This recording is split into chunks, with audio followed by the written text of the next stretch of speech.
porém, a lei para que a ofensa abundasse, mas onde abundou o pecado, superabundou a graça.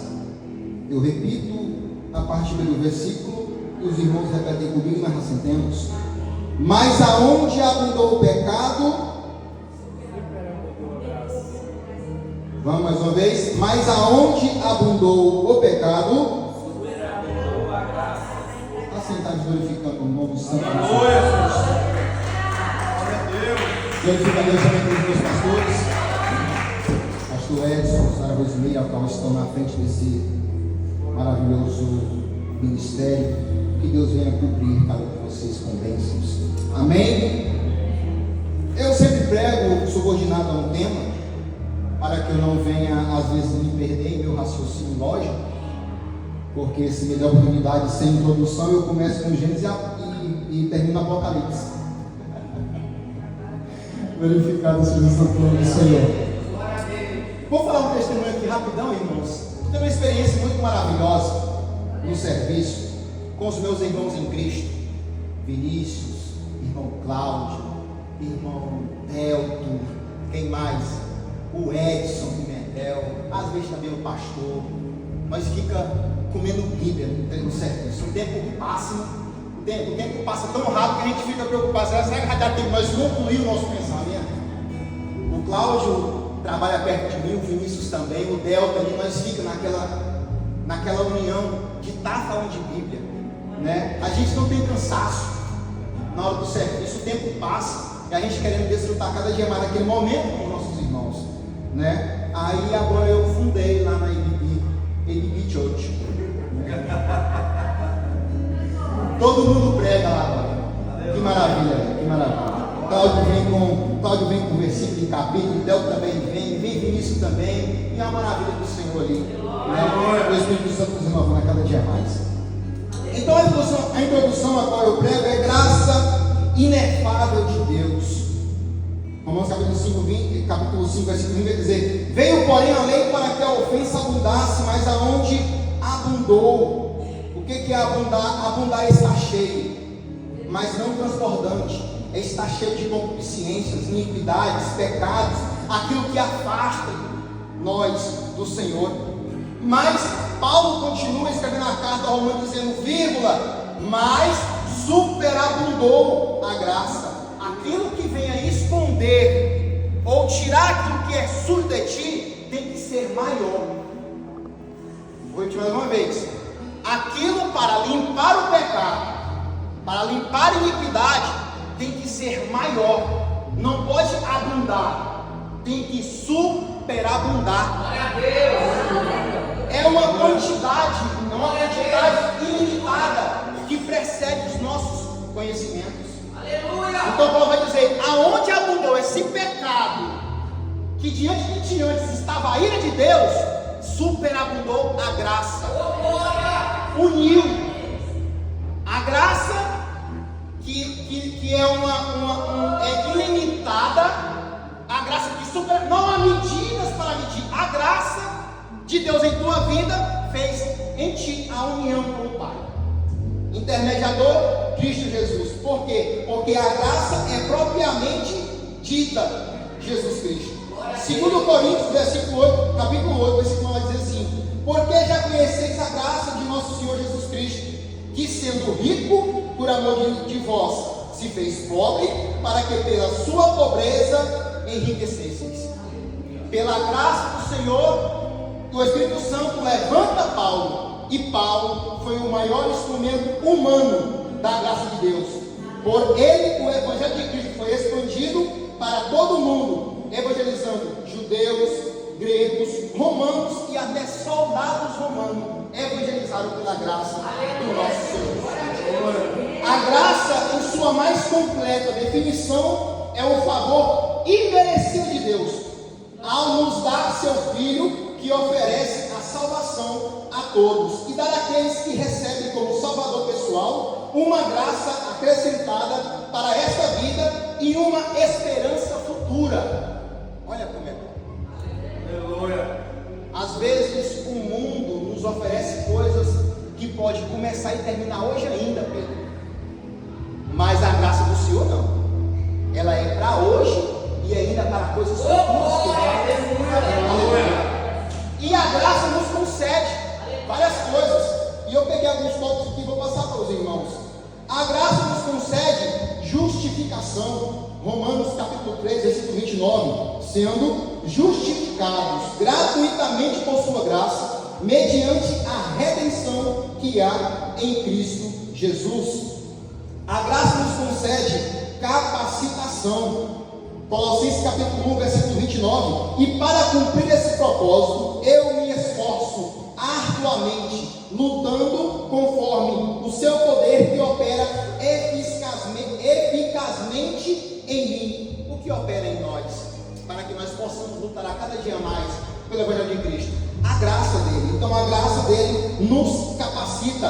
A graça dele nos concede uma nova posição. Vós, 1 Pedro capítulo 2, versículo 5 e versículo 9. Vós também, como pedras vivas, sois edificados como casa espiritual, com o propósito de seres sacerdócio santo, oferecendo sacrifícios espirituais aceitáveis a Deus por meio de Jesus Cristo. Versículo 9. Porém vós sois geração eleita, sacerdócio real, nação santa, povo de propriedade exclusiva de Deus, cujo o propósito proclamar as grandezas daquele que vos convocou das trevas para a sua maravilhosa luz. Glorificado seja o Senhor. Eu estou me arrependendo todinho, meu Deus do céu. A graça de Deus nos concede também herança. Bendito seja o Deus e Pai do nosso Senhor Jesus Cristo, que nos abençoou com todas as bênçãos espirituais nas regiões celestiais em Cristo. Versículo 14 de Éfeso capítulo 1, que é garantia da nossa herança para a redenção da propriedade de Deus, para o louvor da sua glória. Olha que maravilha. Também a graça nos concede o amor do Pai. Éfeso capítulo 2, versículo 4. No entanto, Deus, que é rico em misericórdia, por meio do grande amor com o que nos amou, deu-nos a vida com Cristo, estando nós ainda mortos em nossos pecados. Portanto, pela graça sois salvos. E João capítulo 3, versículo 16 e 17. Muitos conhecem, a igreja não conhece esse versículo. Porque Deus amou o mundo de tal maneira que deu o seu Filho unigênito para que todo aquele que nele crê não pereça, mas tenha a vida eterna. Portanto, Deus enviou o seu Filho ao mundo para não ser condenado no mundo, mas para que no mundo fosse salvo por meio de Jesus Cristo. Aleluia.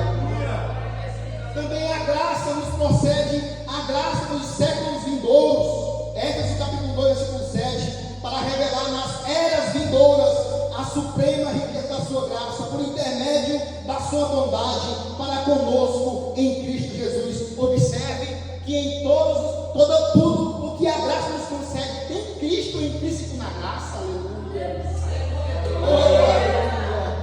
A graça nos concede também um homem redimido por essa graça, produzida, observe, bons frutos. Mais uma vez eu digo, a graça nos concede que o homem redimido por essa graça produza bons frutos. Éfeso capítulo 2, versículo 10. Pois somos criação de Deus, realizada em Cristo Jesus, para vivermos em boa obra, a quais Deus preparou no passado para que nós o praticássemos hoje. Mas Cristo, em Mateus capítulo 1, versículo 8, vai dizer assim: produzir bons frutos dignos de arrependimento. O que é frutos dignos de arrependimento?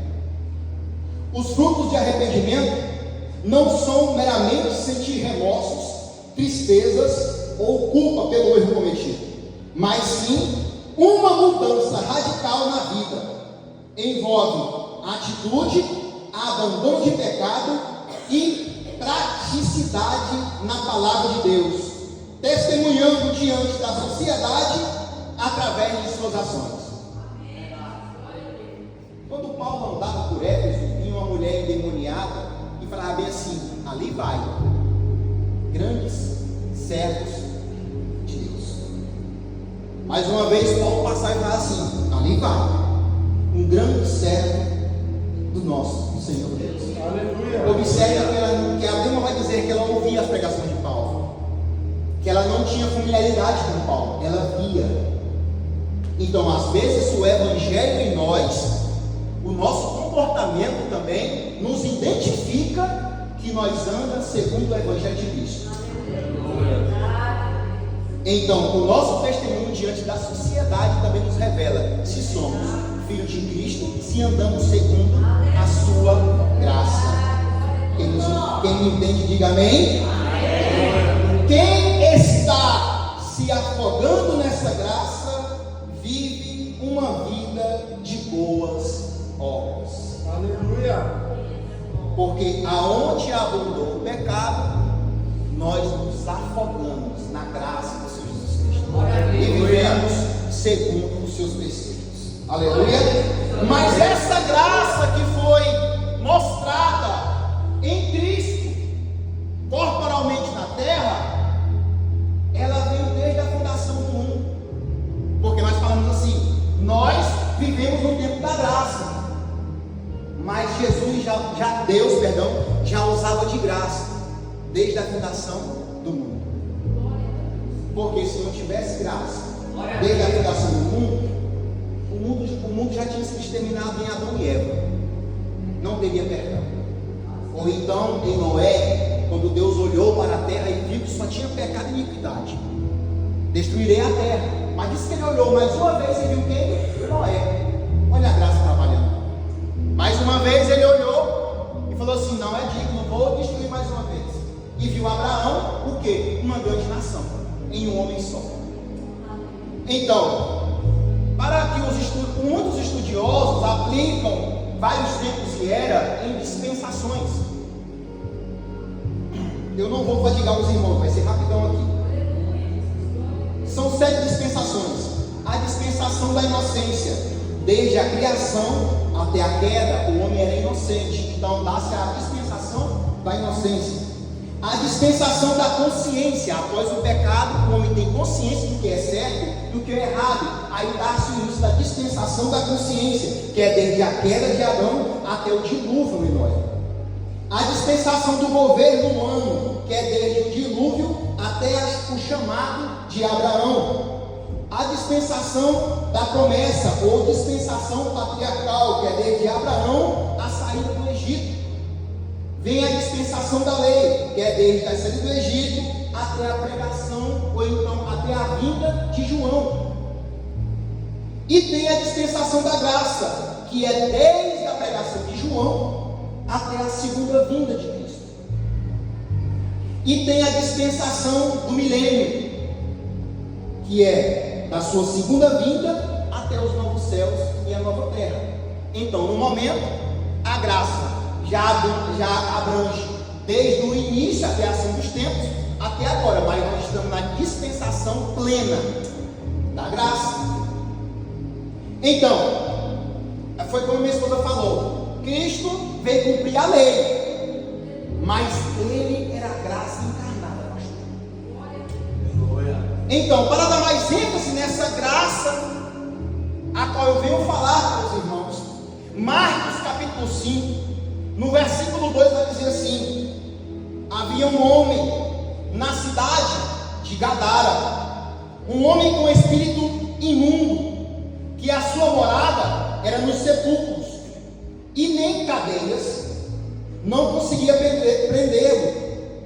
E presos com grilhões e cadeias, as cadeias foram por ele feitas em pedaços, observem, e os grilhões em migalhas, e ninguém o podia amansar.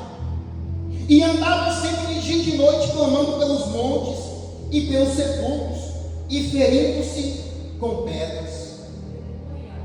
Nós observamos que tem um homem escravizado por legiões de demônios, um homem que vivia em sepulcros, Israel, naquela região, cemitério é coisa imunda. As pessoas não têm contato com cemitérios. Lá não tem de finados que você vai até uma lápide. Não tem isso. Lá cemitério é imundo. Você tem um tempo limitado para você ir lá enterrar e voltar e nunca mais voltar. Então era fora da cidade. Observa que esse homem endemoniado, ele fez do sepulcro, do cemitério, sua casa. Porque na sociedade falava, não tem mais conhecimento cognitivo, não anda mais segundo a razão humana. Era como se fosse um animal irracional. A palavra vai dizer, mais uma vez eu repito, era preso de qualquer forma, porque ele vivia no cemitério e atormentava as pessoas da cidade, e voltava à noite para o cemitério. Talvez, a Bíblia não fala, mas se alimentava de restos mortais. Mas até que havia uma graça derramada na Galileia. Eu não sei como você chegou aqui hoje. Eu não sei qual foi o teu aguilhão, qual é a tua corrente que te deixa triste, cabisbaixo, com sentimento de desistência. Às vezes, confusões em seus relacionamentos. Às vezes, a adolescência, ela nos confronta. Adolescente cristão, uma briga entre a carne e o espírito. Mas eu digo mais uma vez, está vindo uma graça a caminho. Mas a Bíblia também diz que não foi fácil que a graça encarnada chegasse em Gadara. Houve uma tempestade, houve uma tribulação antecedente. Parece que o inimigo estava querendo tanto, Vinícius, aquela alma, que moveu até as estações, moveu até os mares. Algumas pessoas que não acreditam em ações do nosso inimigo no meio da natureza, vai dizer que por causa daquela geografia, um vento que batia em um morro e vinha para outro e agitava as águas. Não. O nosso Cristo estava dormindo na boca do barco. Aleluia. E havia uma tempestade. Gideon, será que foi premeditado? De maneira alguma. Eu não creio nisso. Eu não creio que Deus premedita alguma situação para que ele venha se verificar. De maneira alguma. De maneira alguma. Foi o inimigo sabendo que se ele fosse lá em Gadara, ia livrar um e um ia evangelizar um. Por causa do quê? Por causa do seu testemunho. Aleluia, Pai. Mas vai dizer que era forte. E os discípulos ficaram com medo. Observem. E as águas entraram no barco. E eles foram lá e tocaram em Jesus. Falou: Jesus, nós vamos perecer. Mas Jesus, com a sua autoridade, falou: vento, cala-te. Mar, aquieta-te. Observem que aquilo que ele tinha medo, que estava lá de fora, as águas querendo entrar, olharam para Jesus e a Bíblia vai dizer: eles temeram. Porque no Antigo Testamento ressuscitaram. No Antigo Testamento alimentos foram multiplicados, a da viúva, né? E a da viúva do profeta. Então observava que aqueles homens eram rodeados de testemunhos que o Espírito Santo fazia no Antigo Testamento, mas ordenar a natureza e o vento, não. No Antigo Testamento, não. Então, quando Cristo se levanta e fala assim: vento cala, água se acalma, eles temeram. Nós precisamos voltar a ter temor nos milagres e ordenanças de Jesus Cristo. Nós vemos milagres, nós vemos libertação e nós pulamos. Não. Já observamos, se não tivesse a libertação, se povos não fossem libertos, tirados do cativeiro, então quando a graça de Deus desce, algumas vezes desce, também gera temor e não alegria. Porque nós vemos uma situação a qual o nosso braço não alcança, mas a graça não. Aleluia. A graça é diferente. Então a graça muitas vezes também ela desce temor. Então eles temeram, vendo aquele homem, pedindo para que o vento se cala e o mar se acalme. E a Bíblia vai dizer que quando ele pisa em Gadara, o demônio, a legião de demônio que está naquele gadareno, se prostra. Observe que até os demônios se prostram.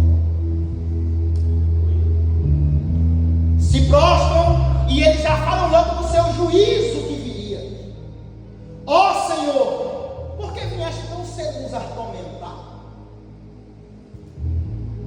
Mas Cristo não estava se importando para qual situação iria aqueles demônios, porque até então os demônios já estão condenados eternamente. Mas tinha alguém que ele foi lá atrás. Ele foi mostrar uma graça para alguém naquele local, que foi para aquele que a sociedade o rejeitou. Os povos daquela cidade não dava mais esperança, Cláudio, de ter uma reconstrução de vida para aquele rapaz. A consciência, o raciocínio voltar para aquele homem. Não tinha. A visão humana via de um jeito, mas aquele que trouxe graça via de outra maneira. Aleluia. Mas quando os demônios vieram até ele, prostraram-se diante de Jesus, ele falou assim: sai-te dele. Ele falou assim: não me devolvas, Pai, para o abismo. E Cristo pergunta: qual é o teu nome? Ele falou assim: legião. De 4 a 6 mil demônios em uma só pessoa. Agora observe o estrago que era na vida dessa pessoa. Às vezes nós vemos muito testemunho de só um fazer um estrago em famílias, fazer estrago em empregos. Só um. Agora imagine uma legião de demônios. Mas quando Cristo quer mostrar a sua graça, não importa a quantidade, não importa tamanho, não importa a cor, ele fala: sai pela autoridade do meu nome, tem que sair. Aleluia, glória a Deus. Então ele falou assim: rogamos-lhes, Pai, para que nos coloque naqueles portos. Irmãos, observe, o povo israelita, ele não tinha porcos como animais de criação, porque era impuro. Em Levítico vocês vão ver. Mas ele estava tão dentro do pecado, Pedro Maciel, que não importa mais o que ele estava criando. Então Cristo concedeu para que eles fossem para os porcos. E os porcos ficaram loucos e se jogaram em um penhasco. Agora observe o amor fraternal do irmão. Vamos começar aqui. Quando os homens viram que os demônios que estavam no gadareno foi para os porcos e se jogaram no penhasco, eles foram na cidade e avisaram, mas não avisou a restauração do gadareno, avisou que certo homem pisou o pé em Gadara, expulsou os demônios do gadareno, deu para os porcos, foi jogando no abismo, e eles ficaram sem porcos. Então juntou uma multidão e foi até aquele local, e quando viram, se espantaram. Por quê? Porque aquele homem que andava nu, aquele homem que andava acorrentado, aquele homem que andava sujo, sem raciocínio cognitivo, e agora estava com vestes limpas, porque Cristo é assim. Quando a graça vem, é desse jeito. Ele muda por dentro e por fora. E não é só exterior, é por dentro também, porque quando olharam para o semblante dele, viram que ele estava em sã consciência. Mas observa que o homem, eu digo homem, ele é mais apegado aos valores materiais, porque eles viram a graça de Deus naquele homem, mas eles pediram para que Cristo saísse, para que eles não atormentassem mais por causa dos povos que tinham sido caídos no abismo. Então Cristo se retirou daquele local. Mas observe que aquele homem a qual Cristo, que tem o testemunho de Cristo de limpeza, queria ir com Cristo. Olha que maravilha. Quem é que não queria ir com Cristo? Depois da libertação dessa, quantos anos? Se a Bíblia diz, eu não sei mais quantos anos aquele homem estava sendo escravo do pecado. Que ninguém com autoridade divina tinha autoridade de expulsar aquelas legiões.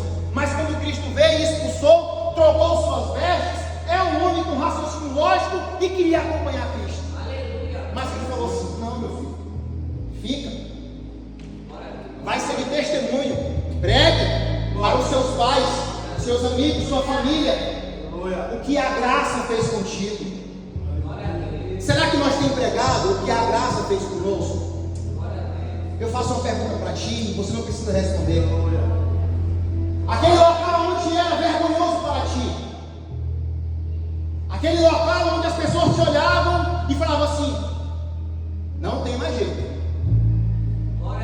esse aí é daí para o buraco, ou daí para uma clínica, e olhe lá se essa clínica ela vai resolver, ou se não a morte. Será que nós, se nós voltássemos lá, os nossos passos serão de pessoas que a graça nos superabundou? Os nossos testemunhos, aonde nós fomos vergonha, vai ser agora motivo de falar assim: não, ele era, mas hoje não. Porque aonde abundou o pecado, superabundou a graça. Ele está afogado na graça.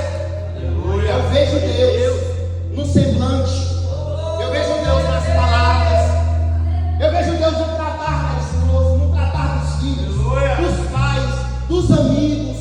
Tem graça, ele está afogado na graça. Em João, eu me esqueci o capítulo também, Deus vai mostrar a sua graça. Judeus não tinham amizade com os samaritanos, mas ele tinha aqui na Galileia, estava em Jerusalém, e vai falar desse texto: é necessário ir a Galileia, mas ele não ia cortar o caminho, porque como os judeus e os samaritanos eles viviam em rebeliões, eles teriam que cortar caminho, não podiam entrar em Samaria. Mas Cristo falou: é necessário passar em Samaria. Então ele passando em Samaria, teve sede e se assentou no poço de Jacó. E ao meio-dia veio uma samaritana. Puxa o currículo da samaritana, Gideão. Eu puxo 5 casamentos. Ou é 6? E o 7º era dela. 5, né? 5 casamentos. E o 6º era dela.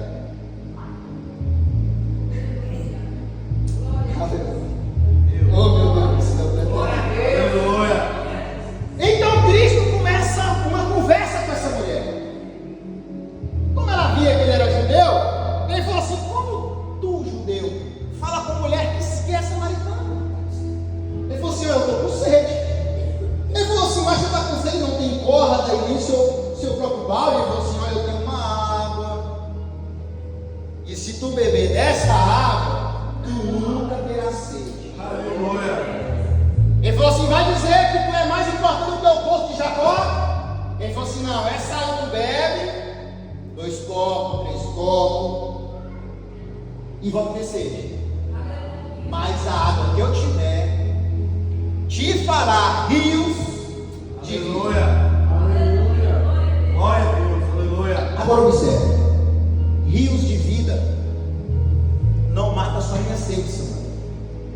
Rios que está correndo sobre o teu corpo mata a sede também daqueles que estão ao teu redor. Por quê? Quando ela ouviu do Senhor, da água que ele tinha, ela não pegou para ela só, pastor. Ela foi em Samaria e ela avisou. Ela não foi igual aquele que testemunhou que o samaritano, que o gadareno estava ali, e foi denunciar que Cristo tinha jogado os porcos no abismo. Ela foi em Samaria e anunciou: olha, tem um homem ali, ele é o Messias, hein? Ele é o Messias. Ela recebeu a graça, ela recebeu a água que matava a sede. Porque quando nós recebemos a graça do Senhor, nós não privamos essa graça, não. Nós queremos que o nosso próximo também receba a graça. Rapaz, que graça é essa que justificou só a mim? E não consegue justificar aqueles que estão fora também? Às vezes nós mesmos limitamos a graça do Senhor. Perdoe-me dizer aqui. Às vezes nós mesmos ainda olhando para a situação do nosso próximo, vemos assim, não tem mais jeito. Tem uma autoridade dentro de você, se você colocasse a fé imputada nessa autoridade dentro de ti, essa graça, ela alcançava mais pessoas. Aleluia. Quem está me entendendo, diga amém. Amém. Então a samaritana fez o certo. A água que ia matar a sede, e sabia que ia matar a sede eternamente, ela foi em Samaria, chamou os samaritanos. E esse aqui é o Messias. Porque ela queria também que o povo também recebesse a graça e a água que matava a sede daquele povo e que eles precisavam. Amém? Ficam de pé, igreja. Aleluia. Não nos pode faltar graça. Verdade. Porque o Pai não limitou a sua graça para nós em nenhum momento. Graça inefável do Senhor.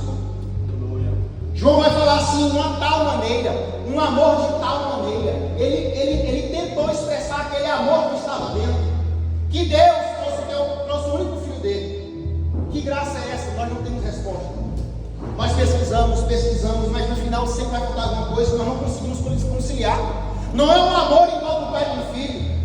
Não é um amor de um avô para o neto. Não é um amor de um marido para a mulher. É diferente. Está fora de nosso raciocínio, de nossa lógica. Então nós vamos orar para que essa graça que nós temos, Samuel, também transborde, venha superabundar, para que outros também possam ser alcançados. Quem me ouve, diga amém. Amém. Aleluia. Vamos orar ao Senhor. Senhor nosso Deus e nosso Pai, até aqui nos ajudou o Senhor. Pai, eu peguei pela tua graça, Senhor, porque sem ela, Senhor, não estaria aqui, Senhor. Obrigado, Senhor, por me colocar de pé, Senhor, nesse santuário, juntamente com os meus irmãos, cada um que vier esta noite, Senhor. Senhor, que o Senhor possa de maneira, Senhor, especial, papai, essa graça que abundou nesta casa hoje, Senhor. Que nós sentimos essa graça, papai, desde o início do culto, papai. Que nós possamos levar para nossas casas, que amanhã nós possamos levar para os nossos serviços, que amanhã nós possamos levar para os nossos amigos, Pai. Essa graça, inefável, que só Tu, Pai, pode nos conceder, Pai. A graça, Senhor, que Tu como humano, Pai, trouxe e revelou para os Seus servos. Senhor, e revelaste também, segundo o Teu Espírito Santo, Papai, e revelaste também a nós, Teus servos, Senhor. E até que o Senhor venha, Senhor. Até que o Senhor venha, Pai. Essa graça seja, Senhor, uma camada, Senhor, para os quatro quadrantes, Senhor, da terra. Que essa graça, Pai, ao tocar, Senhor, o enfermo seja curado. Essa graça, Senhor, que ao nós tocar, Senhor, os enfermos, Senhor, seja curado, Senhor. Senhor, que essa graça, Pai, possa ir até os hospitais. Papai, que essa graça, Senhor, possa alcançar os nossos familiares. Possa alcançar, Senhor, os nossos filhos. Possa alcançar, Senhor, o filho dos nossos filhos, o amigo dos nossos filhos, Pai. Em nome do Senhor Jesus Cristo, Pai. Que essa graça, Senhor, não possamos em nenhum momento, Senhor, pensar. Em nenhum momento o Senhor virar para a esquerda. Em nenhum momento o Senhor virar para a direita. Querer, Senhor, sair dessa graça, Pai. Senhor, que nós possamos ao nosso amanhecer. Vem comigo, graça inefável de Deus. Juntamente conosco, papai. Senhor, que essa graça possa quebrar bilhões. Senhor, que essa graça também, Senhor, possa abrir portas de emprego. Possa abrir, Senhor, também portas de faculdade para os nossos filhos. Para os filhos dos meus amigos. Para os filhos dos meus irmãos. Porque só a tua graça, Pai. Só a tua graça, papai. Só a tua graça, Senhor, faz cada ministério que anuncia o teu nome em verdade, Senhor, e em retidão, papai, de estar com as portas abertas. Assim eu te peço, não só hoje, mas para o céu, Pai. Derrama a tua graça nos teus filhos, Pai. Em nome do Senhor Jesus Cristo, eu te agradeço, não só hoje, mas para todo sempre, Pai. Amém. palmas para essa ministração.